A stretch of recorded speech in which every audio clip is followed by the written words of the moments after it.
This is John without ATI. And I have a situation with my hair is that I have a lot of risks. And lately I tried to go curl, but that didn't work. And at the same time, I went like really down. So I'm really want to grow my hair again. And this is where this smoothing conditioner just comes into place. This is just great. And I'm gonna tell you exactly why. It's because of the coconut oil and the great smell of the cocoa butter.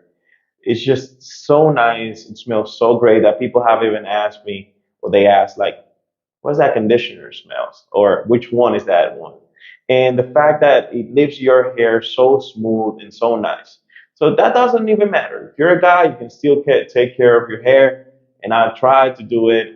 And right now I'm trying to grow it out a little bit more because I had a little accident with my barber last time. And we're trying to fix it. And so far, this is doing a great job. So this is John without ATI, and that was my point of view.